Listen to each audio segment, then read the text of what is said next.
लेकिन आपको एक बात कहना चाहता हूँ, फारूक अहमद को इलेक्शन लड़ने की जरूरत क्या है?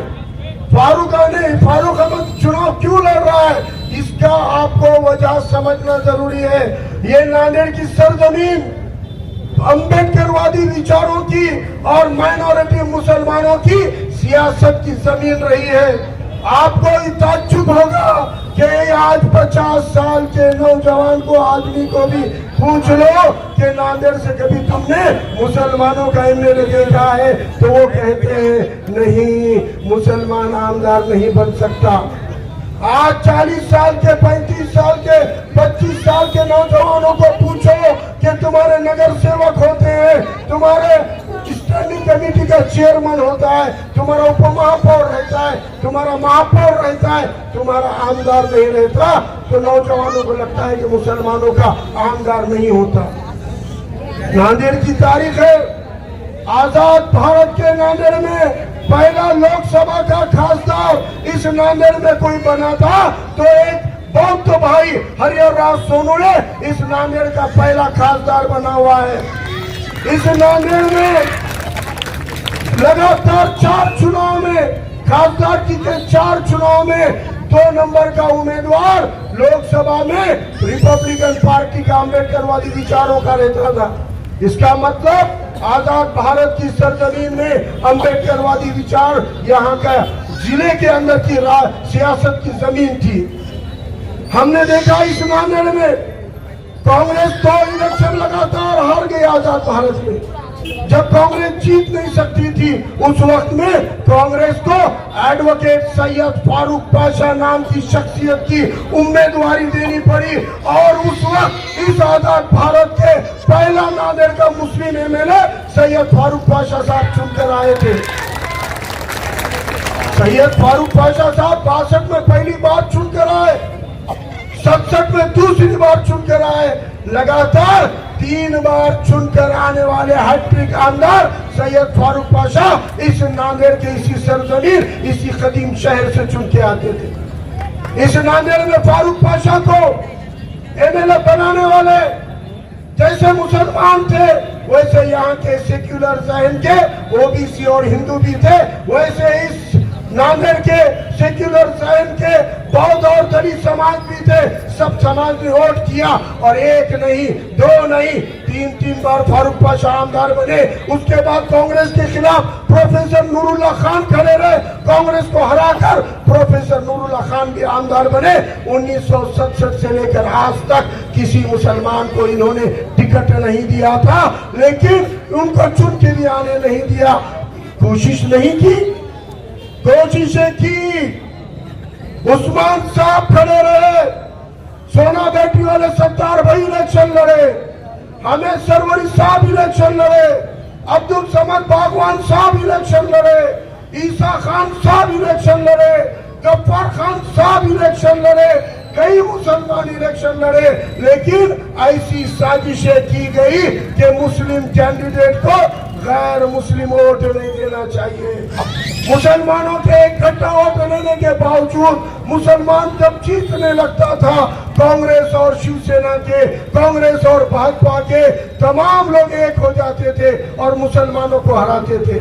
ये साजिशें थी कि मुसलमान को किसी का वोट न मिले। आज वक्त की मार देखिए, वक्त का इंसाफ देखिए, हक का इंसाफ देखिए। एक पार्टी वजूद में आई, उस पार्टी ने मुसलमान को टिकट भी दिया और अपना वोट भी दिया। उस पार्टी का नाम वंचित बहुजन आघाड़ी और कायद का नाम प्रकाश अम्बेडकर साहब है। 2019 में इससे पहले किसी भी मुसलमान के खिलाफ मुसलमान कैंडिडेट नहीं दिया गया था, लेकिन 19 में दिया गया, 24 में दिया गया, क्योंकि उनको ये मालूम है कि इसको नॉन मुस्लिम हम वतन भाइयों के वोट मिलने वाले हैं, इसको हराना है तो घर के भेदियों से हराओ, इसके कौम के वोटों को फोड़ो। ये साजिशें हो रही है, इन साजिशों के खिलाफ अल्लाह के नाम से कोशिशें करने की जरूरत है। जब जब साजिशें होती है तब तक हक के रास्ते पे कोशिशें करना जरूरी है। और आज अल्हम्दुलिल्लाह मैं आपको कहता हूँ कि देखो मैदान में कौन खड़ा है। मैदान में कौन खड़ा है? भाजपा और शिवसेना के कैंडिडेट आनंद बोंडारकर, कांग्रेस के कैंडिडेट मोहनराव हंबर्डे, जिनके सगे भाई लोकसभा के कैंडिडेट भाजपा के कैंडिडेट संतोष हंबर्डे, और आरएसएस का भी कैंडिडेट है। मुस्लिम नौजवानों को आगाह कर रहा हूं, पहली बार भाजपा का कैंडिडेट अलग और आरएसएस का कैंडिडेट अलग है। भाजपा का कैंडिडेट आनंद है तो आरएसएस का कैंडिडेट दिलीप कंदकुर्ते अपक्ष खड़ा रहा हुआ है, उसको आरएसएस का सपोर्ट और ताईद हासिल है, वो आरएसएस का कैंडिडेट है। और वो आप लोगों के वोट पिछले इलेक्शन में ये कहकर लूट कर गया था कि अपक्ष उम्मीदवार है, पहली निशानी चाबी थी, अब सेगड़ी से खड़ा हुआ है। आपके वोटों को बांटने की साजिशों को रोकना पड़ेगा। अगर हमको ऐवान असेंबली में नुमाइंदगी भेजनी है तो हमको साजिश को रोकने की जरूरत है। मुझसे पहले मुकर्ररीन ने बहुत अच्छे अंदाज में कहा, आज नांदेड़ में अफसोस है मुस्लिम की नुमाइंदगी नहीं है, लेकिन इस बात का ज्यादा अफसोस है कि तुम मुसलमानों को नुमाइंदगी नहीं देते हो, लेकिन मुसलमानों की नुमाइंदगी भी नहीं करते हो। जब भी दहशतगर्दी के नाम पर नांदेड़ में 29 मुस्लिम नौजवानों को दहशतगर्द बोल के जेल में डाल दिया गया, तब कोई आमदार खासदार तुम्हारे हक में खड़ा नहीं हुआ। तब people's campaign against politics of terror का प्रोग्राम लेने के लिए हम आगे बढ़कर यहाँ पे दहशतगर्दी के खिलाफ मुहिम शुरू किए। उस प्रोग्राम का नतीजा है 2013 में प्रोग्राम लिया, उस तारीख से आज तक एक भी मुसलमान को दहशतगर्दी के नाम पर जेल में डालने की हिम्मत ये एटीएस, सेना और पुलिस की नहीं हुई है। ये होती है बेदार एहतियात।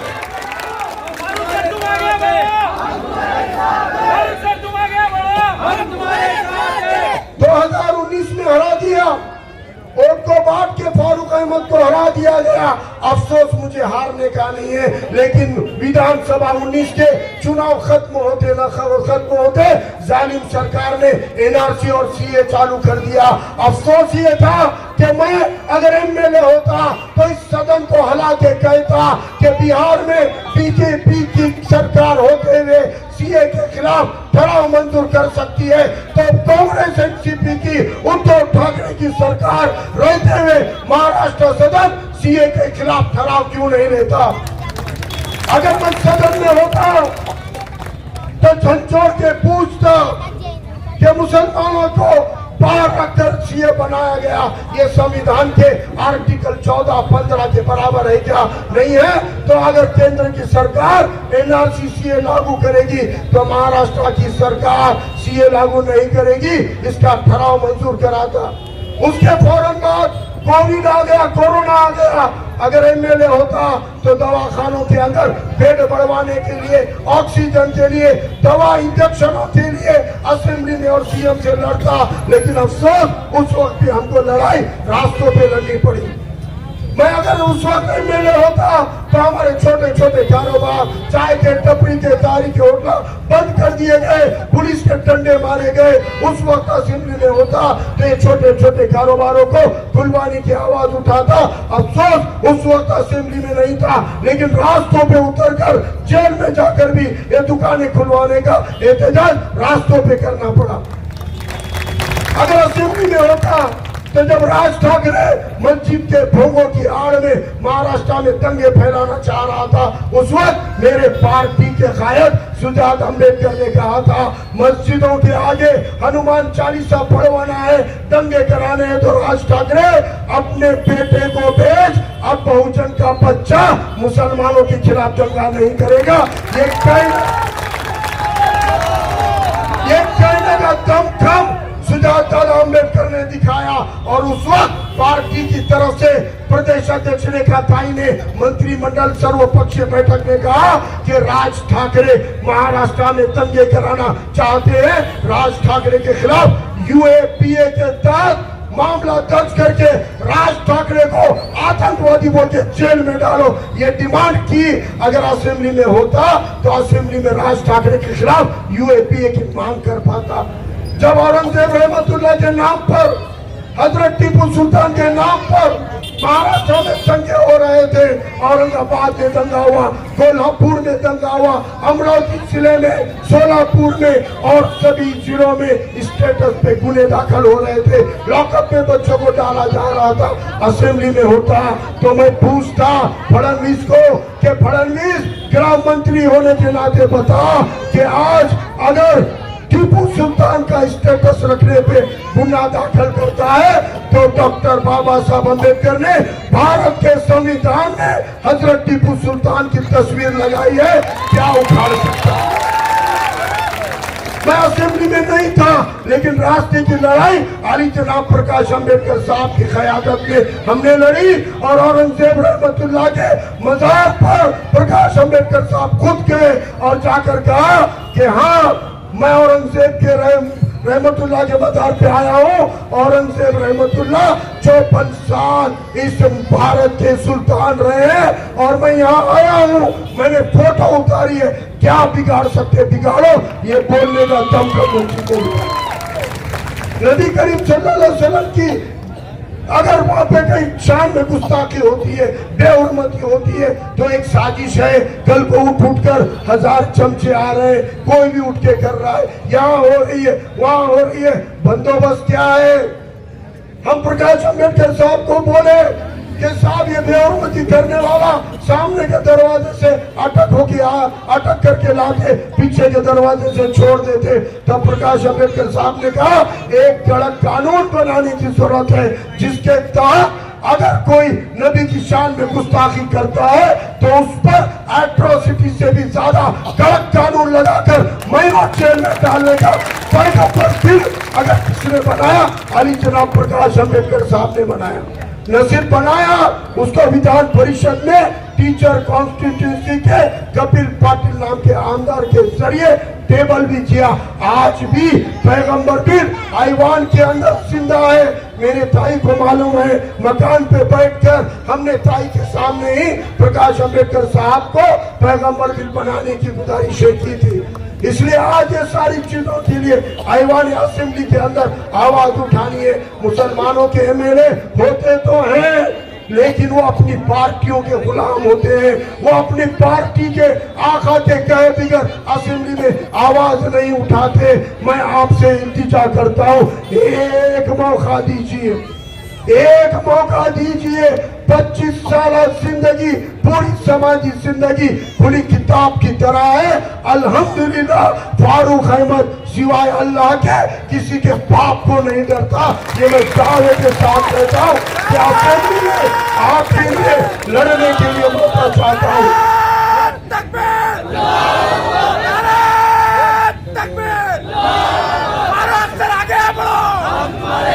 मुझे असेंबली में नुमाइंदगी के लिए आपकी लड़ाई लड़ने के लिए जाना है। मेरी काबिलियत क्या है, मेरा किरदार क्या है, मुझे साबित करने की जरूरत है।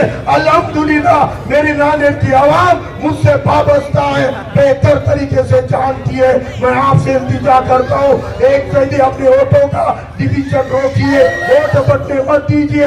मैं यकीन दावे के साथ कहता हूँ इंशाल्लाह 30,000 वोट अम्बेडकरवादी विचार के, ओबीसी के और दिगर समाज के हम दावे से ले आए। आपके वोटों में डिवीजन को रोककर इंशाल्लाह 47 साल की तारीख को तब्दील करने का मौका इस इलेक्शन में लेंगे।